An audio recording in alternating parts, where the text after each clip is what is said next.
O cenário era de filme de terror.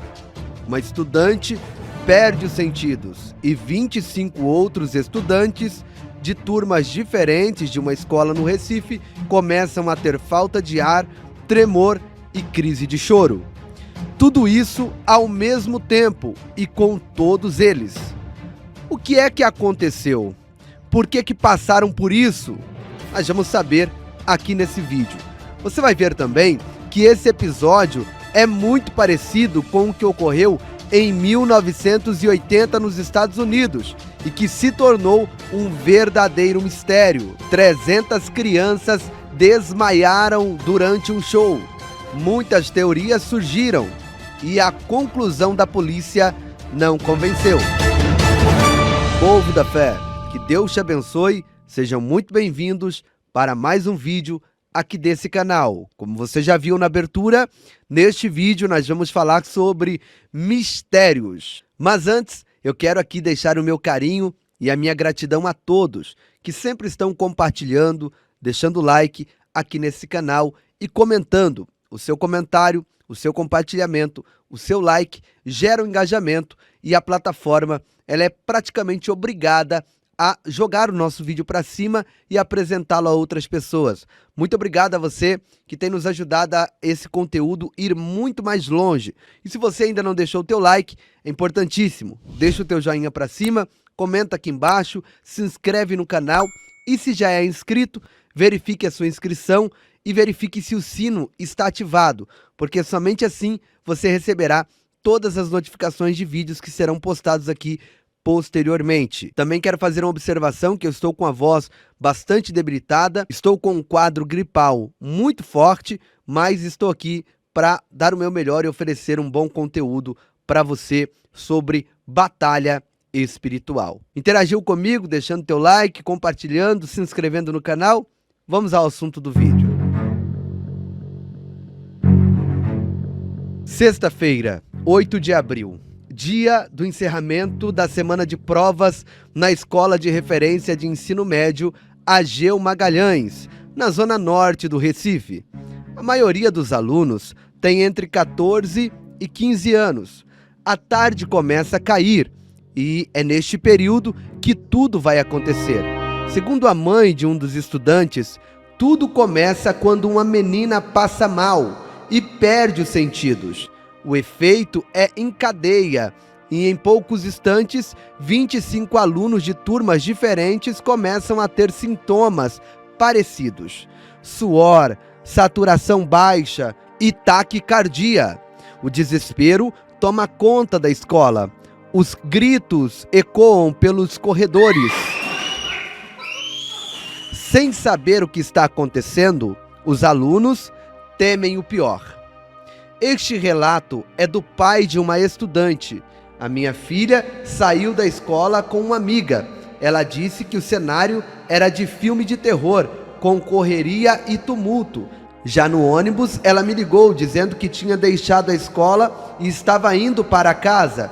Contou o pai, que preferiu não se identificar. O SAMU é chamado às pressas para atender os alunos. 16 profissionais chegam em 6 ambulâncias e 2 motos. Os socorristas tentam entender o que está acontecendo. O atendimento começa a ser feito e imediatamente os sintomas são constatados: falta de ar, tremor e crise de choro. O diagnóstico é dado pela própria equipe de urgência. Segundo ela, se trata de uma crise coletiva de ansiedade, algo misterioso, inclusive para a psicologia. A rapidez do diagnóstico chama atenção, e não é por acaso. Um caso parecido com este aconteceu também com adolescentes, na Inglaterra. Manhã de domingo, dia 13 de julho de 1980, na pacata cidade inglesa de Kirkby. Ali ocorreu o The Holium Show, um evento cercado de mistérios até os dias de hoje. A festa conta com diversas apresentações. Tudo vai bem, até que às 10h30 da manhã, algumas crianças começam a desmaiar. A cena é aterrorizante. Assim como o caso do Recife, ninguém entende o que está acontecendo. As crianças choram e sentem um aperto no estômago. De repente, adultos começam a sentir a mesma coisa e caem no chão. Ao todo, 300 crianças sentem os mesmos sintomas. O mais surpreendente é que o mal-estar acabou assim que as pessoas recobraram a consciência. O que todos queriam saber agora é o que aconteceu naquela manhã de 13 de julho de 1980. Surgiram muitas teorias. Alguns disseram que foi uma intoxicação alimentar. Por isso, amostras de comidas e de água das barracas e arredores foram colhidas. O exame laboratorial não constatou nenhum problema. A suspeita a partir daí foi de que um vírus atacou a todos no show, mas essa teoria foi rapidamente descartada. Afinal de contas, como um vírus atacaria 300 pessoas tão rapidamente e ao mesmo tempo? Depois disso, surgiram diversas outras teorias que apareceram e foram descartadas, sem qualquer consideração. Algumas eram sobre contaminações por ondas de rádio de alta frequência, outras eram sobre nuvens de pesticidas. E esta última chamou a atenção, porque algumas pessoas relataram que sentiram os olhos lacrimejando e chegaram a ver uma nuvem misteriosa cobrindo o local do show minutos antes. A teoria que o pesticida contaminou as pessoas perdeu força depois que a polícia constatou que ninguém havia pulverizado produtos químicos na região. Os bombeiros afirmaram que não havia vento para que isso ocorresse. Depois de 3 dias e muitas teorias descartadas, as autoridades chegaram à conclusão de que se tratou de uma histeria em massa, provocada pelo estresse do show. A explicação não foi bem recebida, pela maioria das pessoas, claro. E você, está convencido da conclusão? Escreva aqui nos comentários, eu quero saber a sua opinião. Apesar do susto na escola do Recife, os estudantes não precisaram ser hospitalizados, foram liberados com a chegada dos pais. A Secretaria de Educação de Pernambuco informou que as aulas retornariam normalmente nesta segunda-feira. O problema é que muitos alunos ficaram com medo de voltar para a escola. E agora eu quero deixar aqui a minha opinião sobre esse acontecimento. Eu acredito que isso, sim, é de origem espiritual, ataque espiritual. Vocês perceberam que em 1980 as crianças relataram que viu, minutos antes daquelas mais de 300 crianças ali passarem mal, elas perceberam uma nuvem escura que chegou ali sobre a localidade que eles estavam. Então, eles passaram a ser alvo dessa histeria em massa.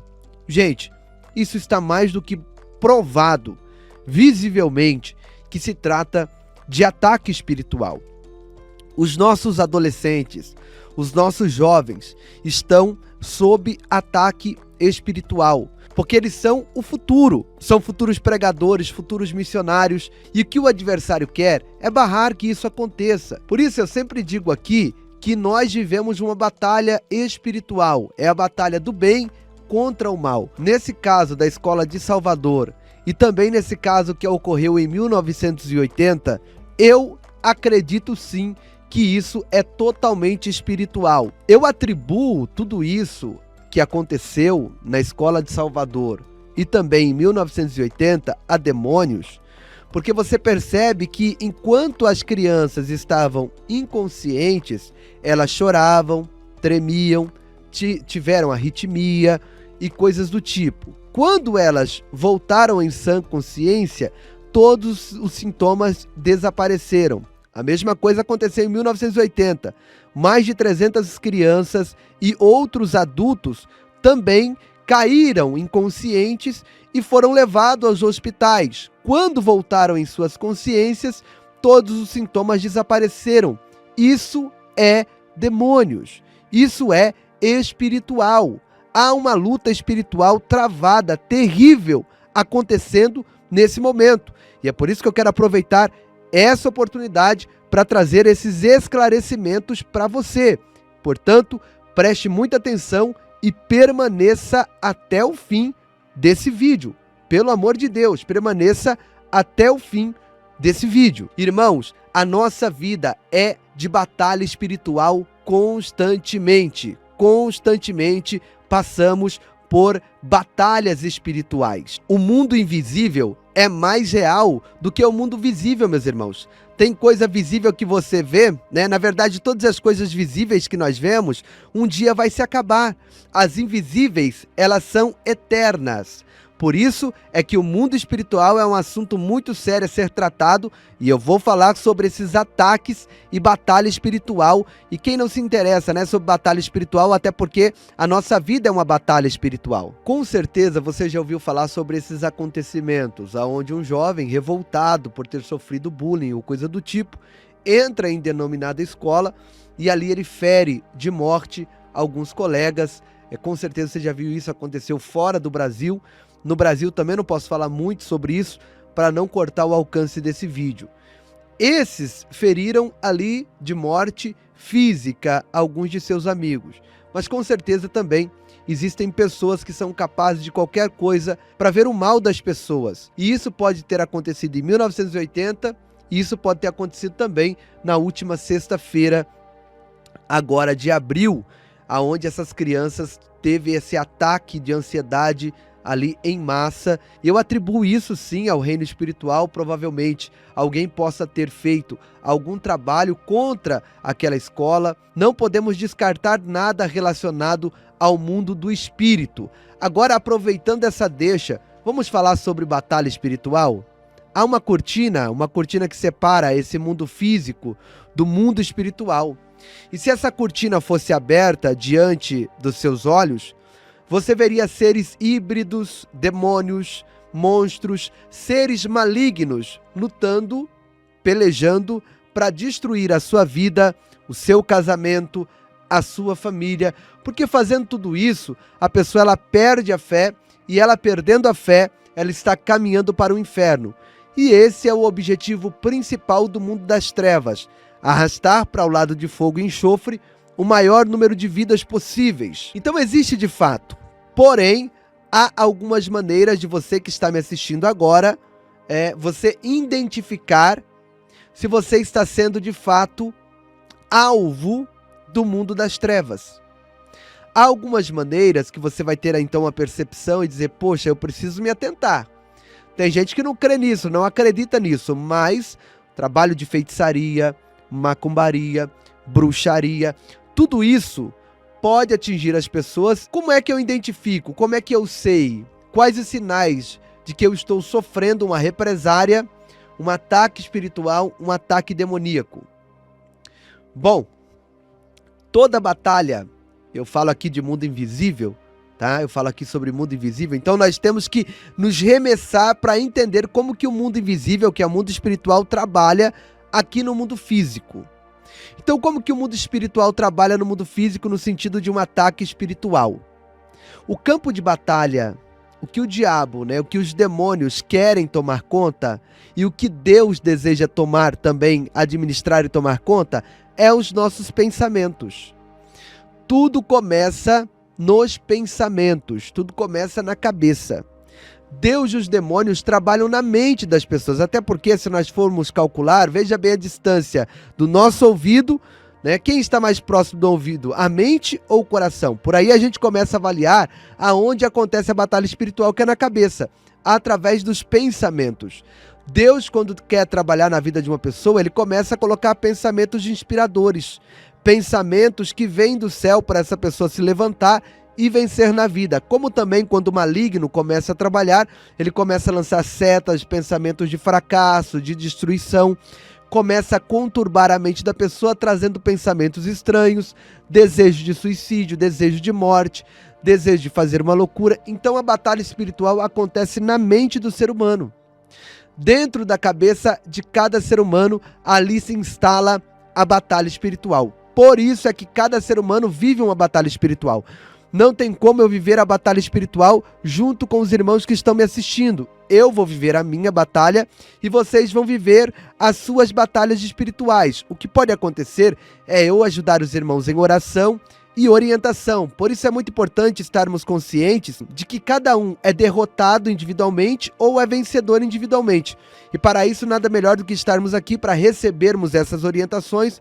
Depois eu vou estar falando também sobre alguns espíritos que comandam a face da terra, sobre como acontecem as possessões demoníacas e como uma pessoa pode se livrar de uma opressão. Porque, meus irmãos, esse é o campo de batalha principal do adversário. Você vai entender isso nesse vídeo. Vocês lembram que eu falei agora há pouco que as crianças, elas caíram ali e depois que elas passaram ali o período de inconsciência, elas voltaram ao normal? A mesma coisa aconteceu em 1980, aquelas mais de 300 crianças e adultos, eles caíram, foram levados a hospitais e quando retornaram, estavam completamente normal. Quando voltaram em sã consciência, todos os sintomas desapareceram. Você vai perceber que o maior campo de batalha é a mente, porque a gente percebe isso, porque na realidade até os nossos pensamentos são espirituais.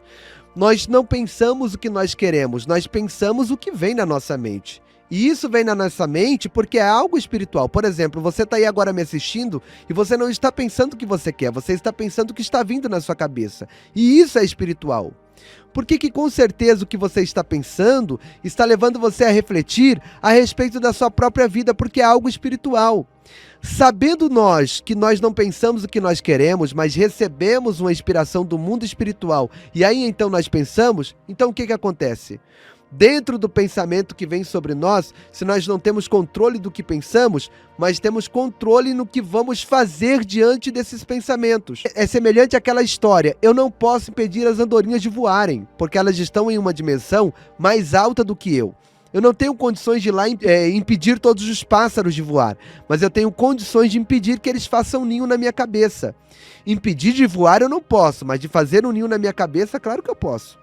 Impedir os maus pensamentos eu não posso, mas eu posso impedir que esses maus pensamentos venham ditar a regra da minha vida. Como que eu posso impedir isso? É dentro do direcionamento que eu estou passando aqui para você. E você automaticamente colocando em prática, você vai vencer os maus pensamentos, porque os maus pensamentos nada mais é do que um bombardeio espiritual para levar o ser humano a se sentir inferiorizado e automaticamente cometer uma loucura, uma atrocidade contra si mesmo na face dessa terra. Mas é importante todos que estão aqui entender que a batalha espiritual acontece na mente. Os pensamentos, nós não temos controle sobre eles, mas nós temos controle sobre a atitude que teremos diante desses pensamentos. Algumas pessoas se entregam aos maus pensamentos e cometem loucura. Outros, diante do mau pensamento, usam a capacidade espiritual, o discernimento que têm, para vencer os maus pensamentos e triunfar na presença de Deus. Eu costumo dizer aqui, nesse canal, que quanto mais você pensa negativamente, não é você que quer pensar negativamente, é o diabo que cria essas circunstâncias para você pensar assim. Aí você atrai mais negatividade para a sua vida. Tudo aquilo que você tem medo, você acaba atraindo para si. Tudo aquilo que você pensa, você atrai para si. É a lei da atração. Tudo que credibilizamos demais, a gente acaba atraindo para a nossa vida. Se você dá ênfase e credibiliza o medo, então o medo vai se apoderar da sua vida e pode acabar destruindo a sua vida de uma forma terrível. O princípio de um ataque espiritual acontece na mente. Partindo da mente, tem a audição de vozes, tem pessoas que vê vultos, tem pessoas que sentem, muitas das vezes, alguma coisa dentro do quarto puxando a sua coberta, tem outras pessoas que escutam alguém bater palma no portão, chamar pelo nome da pessoa, quando vai ver não tem ninguém, outras pessoas têm pesadelos terríveis, outros passam pelo processo de paralisia do sono, tem pessoas que muitas das vezes têm mania de perseguição, tá andando na rua e sente que tem alguém ali que vai pular nas suas costas e fazer algum mal. Isso sem contar muitas das vezes a perturbação, as vozes que vêm dizendo tira a sua própria vida, mata alguém, acaba com a vida de alguém. Tudo isso são opressões. Muitas vezes vem pela pessoa abrir brechas através das suas práticas, da sua maneira de viver, por a pessoa ter contato com espíritos, frequentando a casa do pai das trevas, frequentando, a casa de encosto, que trabalham, né, para o lado do maligno, e muitas das vezes a pessoa recebe a carga negativa espiritual através de uma obra de inveja. Porque é muito importante as pessoas tomarem consciência de que a inveja ela é pior do que a própria macumbaria. A inveja ela é pior do que a própria feitiçaria. E você me pergunta, por que, pastor? Porque você jamais vai colocar um feiticeiro na tua casa. Jamais você vai convidar um feiticeiro para almoçar domingo com a sua família. Jamais você vai convidar um bruxo para ir na sua casa participar de um churrasco. Mas o invejoso você convida, porque você não sabe que ele é invejoso. Você não consegue identificar. Às vezes o invejoso, ele está disfarçado de um bom amigo e está com o ombro emprestado para você chorar. Às vezes o invejoso está disfarçado de uma amiga que está preocupada com o teu casamento, com a tua vida financeira, que está preocupada com a tua depressão, com a tua síndrome do pânico, que está preocupado com as suas tristezas. E aí você traz essa pessoa para dentro da sua casa e você acaba trazendo a força maligna junto. Você acaba trazendo o mundo espiritual tenebroso para dentro da sua casa. Então a inveja é uma das armas terríveis e através da inveja é que se desencadeia todo esse processo da pessoa ter pesadelos, insônias, o marido querer ir embora de casa sem motivo nenhum, o casamento se esfria. Quantas pessoas que estão me assistindo aqui agora e muitas das vezes no casamento acontece o quê? Quando está longe do marido, longe da esposa, tem uma saudade tremenda. Quando os dois chegam perto um do outro, o desejo é de pular no pescoço um do outro e esganar de tanta raiva que tá. Mas não é uma raiva que a pessoa sente por sentir, é uma raiva espiritual. A pessoa mesmo não entende, ela ama o seu cônjuge, ela ama o seu filho, ela ama o seu marido, ama a sua esposa, mas é uma raiva repentina que vem, uma revolta que a vontade que tem é de matar a pessoa. Depois, no outro dia, vai trabalhar, que vontade de ir embora, que saudade. Quando chega em casa, bate aquela revolta, aquele desgosto novamente, e a pessoa passa a ter raiva, sabe? Aquele ódio descontrolado na sua vida. Tudo isso é um mundo espiritual tenebroso conspirando contra a vida da pessoa. E nós precisamos abrir os nossos olhos espirituais para credibilizar isso.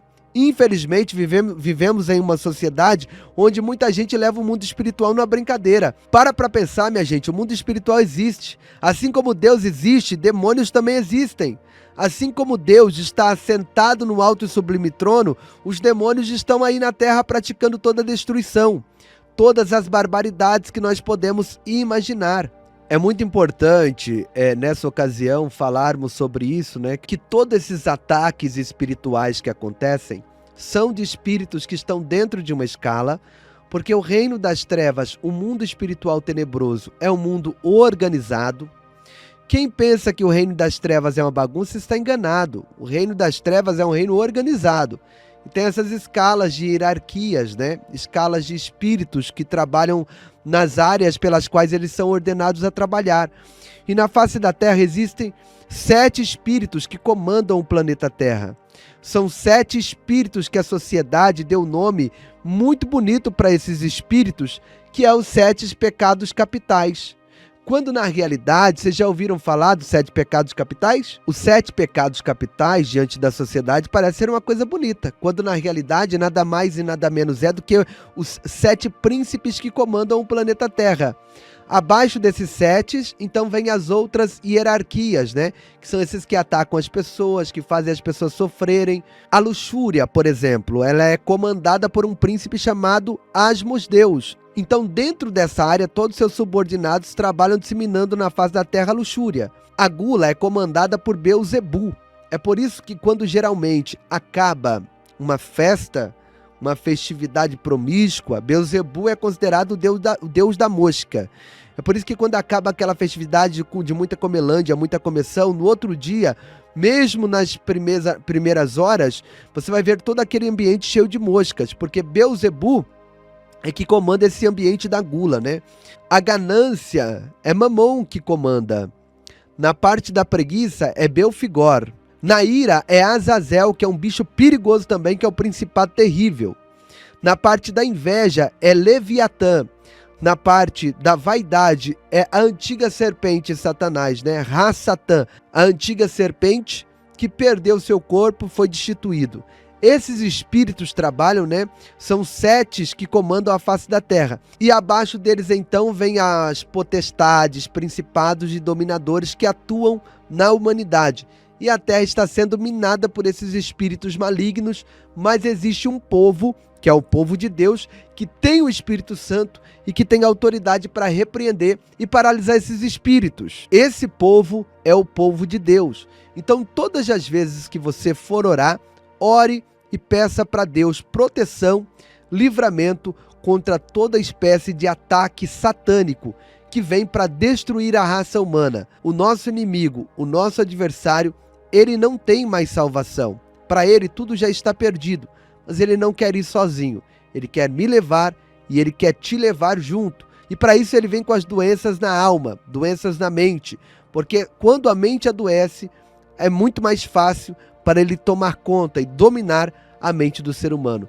Não deixe o inimigo, o adversário, dominar a sua mente. Seja muito mais forte do que ele, lendo a palavra de Deus, meditando naquilo que é santo, se aproximando de Deus, se abstendo da ira, do orgulho, da soberba, do ódio, do rancor, da mágoa, da inveja e de tudo aquilo que pode te afastar de Deus. Espero que tenha ficado claro, espero que você tenha entendido. Quero saber a sua opinião, deixa aqui nos comentários desse vídeo, deixa o teu like para fortalecer e para engajar esse vídeo, se inscreve no canal, ativa o sino, um beijo no seu coração e até a próxima oportunidade. Ministério Povo da Fé. Deus abençoe a todos os irmãos do Ministério Povo da Fé. Deus abençoe Pastor Giovanni e a todos os irmãos. Em nome de Jesus. Muito obrigado pelo lanche. Que Deus abençoe. Em nome de Jesus.